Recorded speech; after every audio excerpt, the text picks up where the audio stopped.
welcome. We're here at Real Estate Tech Guys. I'm Matt Carmody with Crowd Comfort, and I'm joined here with Rachel Walters from Join Digital, who is going to share a little bit of her insights into the industry and real estate tech. It's a passion for us here at Crowd Comfort, but talking with Rachel a little bit here beforehand, seems like it's a passion for her too, and to get her insights in what she sees in the marketplace. So with that, Rachel, tell us a little bit about yourself and as we get started. Sure. So my background is working in commercial real estate, and I started following the trends and what seems to be new with a lot of disruption, innovation. So some people call it prop tech, some call it CRE tech. And I moved over to help technology companies understand commercial real estate and hopefully help commercial real estate understand some of the tech companies.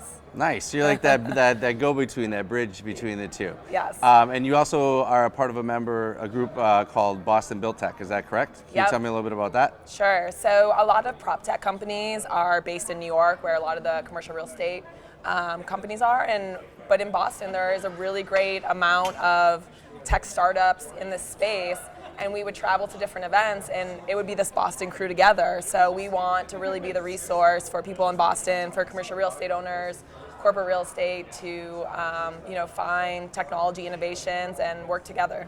So how's it going? Yeah. So tell me, in your experience and based on what your viewpoint, where you're at, where do you see commercial owners with their adoption of new technology, and where do you think there's opportunities still for that to grow? Sure. So it's a very young middle of blending of these two industries.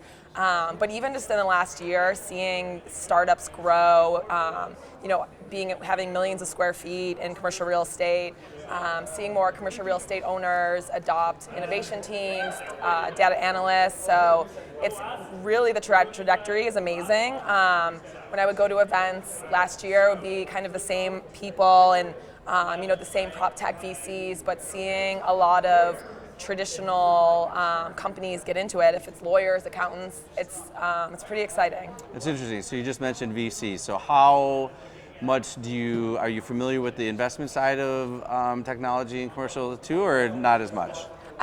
It's not my expertise, but when we would go to conferences, you would see the same very well-known, amazing evangelists who were VCs just for prop tech and had very strong commercial real estate backgrounds. But now you're starting to see a lot more traditional Silicon Valley VCs get in the space. Interesting. So that's been great. So if there's one thing, sounds like you're passionate about prop tech and really seeing that adoption.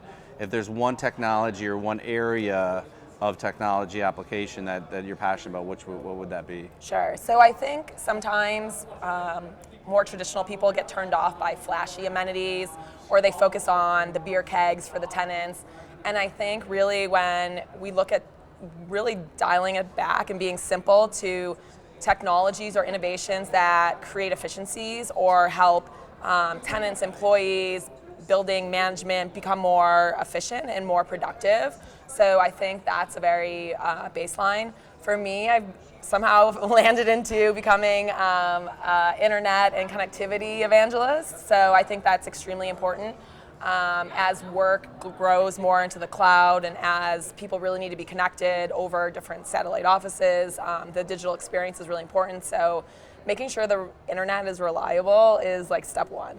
I used to work in residential real estate, and we would do all these surveys, tens of thousands of people who are renting apartments from us, and we would ask them about the pool, and we'd ask them about the fitness center and all these things, and the number one complaint was connectivity. Yes. One of my friends is very funny, and he says, he's working late at night, the HVAC turns off, he doesn't want to wave his hands so the light sensors are on. He's like, but I'll sit in the dark, in the cold, on my computer, so internet is really the only thing I need. I don't need electricity, I don't need heat, just internet. So speaking of connectivity then, I hear a little bit about 5G and kind of what it means. Is that an area of expertise that you might be able to educate our audience on? I'm throwing this out there, kind of a curveball question. Yes, definitely a lot of different viewpoints, I would say. It's pretty early, and it's a little bit early. So what is 5G actually doing, or what is it versus anything? What?